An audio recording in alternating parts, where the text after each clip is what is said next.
Hola a todos, mi nombre es Eliud, sean bienvenidos a un video más del canal del QFT. Esta es la segunda parte de la serie de videos de introducción a la farmacología y vamos a hablar acerca de la farmacodinamia. Comencemos. Bueno, como introducción, definir al fármaco como toda sustancia ajena al cuerpo que produce cambios en la función biológica a través de las acciones químicas. Estos fármacos lo que hacen es estimular o inhibir procesos propios de la célula y de este modo alterar a los organismos a través de la modificación constante y específica de la función celular. Bueno, entendemos entonces por farmacodinamia el estudio de los mecanismos de acción de todas las drogas y los efectos bioquímicos, fisiológicos o directamente farmacológicos. Estudia cómo las moléculas de un fármaco o sus metabolitos interactúan con otras moléculas de la célula efectuando una respuesta. A esta respuesta se le denomina acción farmacológica. Entonces, podemos decir que la farmacodinamia comprende el estudio de cómo una molécula de un fármaco o sus metabolitos interactúan con otras moléculas. ¿No? En otras palabras, y coloquialmente se conoce la farmacodinamia como lo que el fármaco le hace al cuerpo. Eh, ¿Cuál es la importancia de la farmacodinamia? Bueno, adquirir el conocimiento y las bases necesarias para el uso de medicamentos y la elaboración de nuevos agentes terapéuticos. Esto es muy útil debido a que al conocer los mecanismos de acción de las drogas, se puede, a través de los cribados, modificar los grupos funcionales y mejorar los parámetros que determinan la respuesta terapéutica, ¿no? Podemos definir entonces que estos requisitos son afinidad, especificidad y actividad intrínseca. La afinidad es la capacidad para interactuar o encajar y formar el complejo fármaco-receptor. La especificidad es la capacidad de una molécula de droga para discriminar entre una molécula receptora u otra aun siendo parecidas. Esto es útil a la hora de diseñar fármacos con actividad terapéutica y específica que a través de una modificación química en los grupos funcionales nos permitan reducir al máximo los efectos secundarios y maximizar los efectos primarios, que es el deseado. Y la actividad intrínseca, que es la capacidad para activar el receptor y producir un efecto. Los receptores son normalmente macromoléculas de una célula, generalmente proteínas, y son las que poseen afinidad por algún tipo de ligando endógeno o farmacológico. El sitio y el grado de acción de un medicamento dependen de la localización, la capacidad funcional de los receptores y de la concentración o cantidad del fármaco que se presenta a estos. En pocas palabras, la acción medicamentosa que vamos a tener depende de la cantidad de complejos fármaco-receptor. Muchos medicamentos disponibles en el mercado actualmente son mezclas racémicas enantiómeros diferentes de un propio fármaco. Esto, como se ve en la imagen, es porque diferentes enantiómeros van a presentar afinidad y selectividad diferente por receptores en una célula. Por ejemplo, el enantiómero L y el R se acoplan a diferentes receptores y como resultado tenemos un perfil farmacodinámico, farmacocinético y de actividad intrínseca diferente para cada molécula. Podemos clasificar a los receptores en función de su localización. Los intracelulares los tenemos en el núcleo y en el citoplasma. Tenemos también en algunos casos receptores en la mitocondria. Y los receptores de membrana son del tipo ionotrópico y metabotrópico. Los ionotrópicos producen respuestas como la despolarización y la hiperpolarización, ya que son canales iónicos que pueden generar una carga en función del gradiente de concentración de iones. Los metabotrópicos son acoplados a proteína G, G-protein, y pueden ser inhibitorios o pueden ser excitatorios, todo dependiendo de si aumentan o inhiben la síntesis del AMP cíclico. También tenemos receptores postsinápticos y presinápticos. El efecto farmacológico tiene su origen en la interacción de una molécula de fármaco con su respectivo receptor de manera dinámica, saturable, específica, de alta afinidad y sobre todo reversible. Esta interacción deriva en la formación del complejo fármaco-receptor y que nos da una cantidad constante, específica y predecible de este complejo. La formación de este complejo genera cambios conformacionales y por ende la activación de elementos bioquímicos propios de la célula y con esto su efecto farmacológico. La activación de un receptor tiene múltiples respuestas. Por ejemplo, la modificación en el flujo de iones, cambios en la actividad de múltiples enzimas o la modificación en la producción y o estructura de diversas proteínas. Los receptores también los podemos clasificar en función de la familia. Tenemos los receptores de actividad enzimática o receptores enzimáticos, los canales iónicos o receptores ionotrópicos, los receptores acoplados a proteínas G o de transducción de señales, segundos mensajeros y los factores de transcripción. Los receptores poseen una propiedad de regulación. Esta regulación es el cambio en la intensidad del efecto farmacológico derivado de varios factores. Hay de dos tipos: la desensibilización, que consiste en la disminución del efecto debido a la exposición continua al fármaco. La supersensibilización es el incremento de la respuesta luego de una disminución duradera del grado de estimulación de receptores. En cuanto a la reacción de desensibilización, tenemos de dos tipos. La homóloga, también conocida como downregulation, es la disminución en el número de receptores resultado de la exposición al fármaco. Es decir, el propio fármaco es capaz de disminuir el número de receptores y por ende la disminución del efecto. Y la heteróloga es cuando la célula disminuye el número de receptores, pero no a través del fármaco, sino a través de sus ligandos endógenos. Esta es la heteróloga. Tenemos también efectos farmacológicos que no son mediados por la estimulación de receptores convencionales, como mencionamos los ionotrópicos, metabotrópicos. Dentro de ellos está la inhibición enzimática. Por ejemplo, la monoamina oxidasa, conocida como MAO, es una enzima que interviene en el metabolismo de las catecolaminas y es inhibida por los fármacos inhibidores de la MAO o inhibidores de la monoamina oxidasa. Son utilizados como antidepresivos, neurolépticos y tranquilizantes mayores, ya que incrementan las concentraciones de catecolaminas en la sinapsis. De ahí deriva su efecto terapéutico. También la enzima acetilcolinesterasa interviene en la degradación de la acetilcolina y es inhibida de forma reversible por la neostigmina, fisostigmina y otros agentes, desencadenando efectos parasimpático-miméticos, es decir, que imitan la función del sistema nervioso parasimpático. Es útil en determinadas situaciones patológicas y puede llegar a ser tóxica su inhibición cuando es inhibida por los organofosforados, produciendo intoxicación por organofosforados.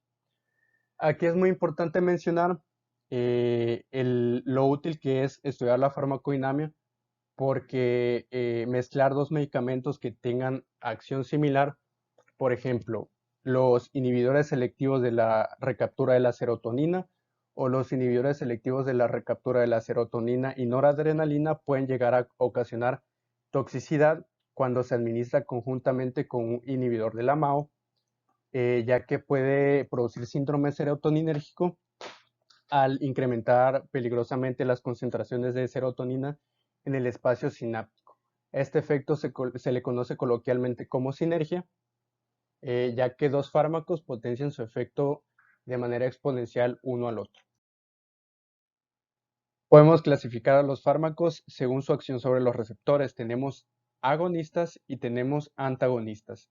Los agonistas son aquellos que tras unión con el receptor producen los efectos de los compuestos reguladores endógenos, es decir, que producen el efecto que produciría la estimulación del receptor por el ligando endógeno, es decir, imitan a ese ligando y producen su misma respuesta.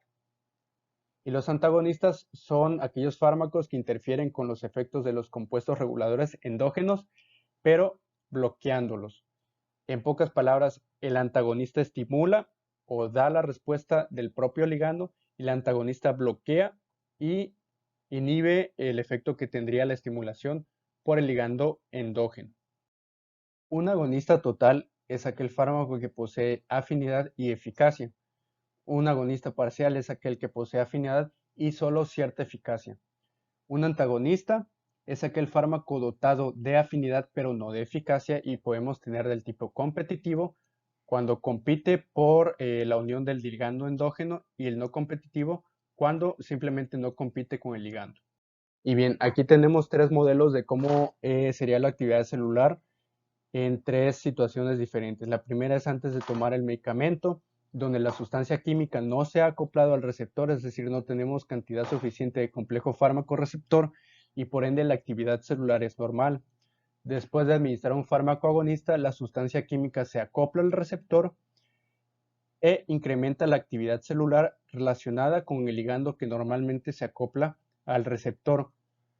Después de administrar un fármaco agonista, la sustancia química inhibe la vía de señalización relacionada con ese ligando y por ende se inhibe la actividad celular. Muy bien, aquí tenemos estos dos ejemplos. Vamos a empezar por este. Tenemos un ligando endógeno, en este caso de la adrenalina y la noradrenalina, y tenemos un antagonista. El antagonista va a inhibir estos efectos que ven aquí, derivados de la estimulación del receptor beta. Por lo tanto, un posible uso del propranolol, que es el antagonista, es para problemas del corazón. Y un antagonista útil para problemas pulmonares como el asma es el salbutamol, agonista del receptor beta. Eso quiere decir que va a aumentar estos efectos, por ejemplo, la dilatación de los alvéolos, de modo que es útil para el asma. De este lado tenemos el segundo ejemplo. El ligando endógeno es la acetilcolina. Este es un neurotransmisor, es ligando del receptor nicotínico, que es un canal ionotrópico, y una proteína G, en este caso el receptor muscarínico. Por su parte, el receptor nicotínico tiene como agonista la nicotina, que es el principal alcaloide del tabaco. El curare, el veneno del curare, es un antagonista de este receptor nicotínico. De hecho, por eso se llama nicotínico, porque se descubrió que pues, era estimulado por la nicotina. En cuanto al receptor muscarínico, un antagonista es la atropina, que puede producir intoxicación anticolinérgica, y un agonista pues es la muscarina. Es un alcaloide presente en el hongo Amanita muscaria. Y aquí resumimos en una tabla cómo se clasificarían los tipos de fármacos para un mismo receptor. Si posee afinidad, si posee especificidad y una actividad intrínseca positiva igual a 1, pues es un agonista. En el caso del agonista, si posee afinidad, si posee especificidad y no posee actividad intrínseca. Por su parte, el agonista parcial posee actividad intrínseca, pero este rango es entre 0 a 1. Muy bien, para ir acabando este video, vamos a tomar como ejemplo la farmacodinamia de los AINE o antiinflamatorios no esteroideos. En la célula, cuando existe una lesión, se libera el ácido araquidónico presente en la membrana. Este ácido araquidónico se va a biotransformar en prostaglandinas por las enzimas de la COX. Tenemos diferentes tipos de isoenzimas. La COX-1 se expresa en tubo digestivo, riñones y plaquetas y es responsable de la protección de la mucosa gástrica. La COX-2 solamente se va a expresar en el tejido dañado y estas prostaglandinas van a producir dolor, fiebre y vasodilatación, ¿no? Se va a enrojecer el tejido inflamado. Y aquí es donde entran los AINES. Los AINES van a inhibir la conversión del ácido araquidónico en prostaglandinas, es decir, van a inhibir a la COX. Si inhibimos tanto a la COX-1 como a la COX-2, vamos a tener un efecto antiinflamatorio, pero también va a haber daño a la mucosa gástrica. Por ejemplo, el ácido acetilsalicílico es un inhibidor no selectivo de la COX porque inhibe a ambas isoenzimas y tiene mayor efectos adversos. Y hay otros fármacos inhibidores de la COX más caros que son selectivos, ya que solamente inhiben a la COX-2, teniendo menos efectos adversos y más efectos terapéuticos, ¿no? Efectos benéficos, entre ellos la inflamación, la disminución de la inflamación, del dolor y de la fiebre como resultado de la inhibición de esta vía, ¿no? Muy bien, ya para terminar vamos a revisar qué factores modifican el efecto de los fármacos. En primer lugar está el factor farmacocinético, ya que el efecto terapéutico es proporcional a la concentración del fármaco en el sitio de unión y de la cantidad de complejo fármaco-receptor. Segundo lugar está la tolerancia, es un fenómeno muy común generalmente en fármacos que afecten al sistema nervioso central, puesto que es una respuesta de la célula que disminuye el número de receptores y por ende se forman menos complejo fármaco receptor y tenemos un efecto disminuido ante la dosis administrada.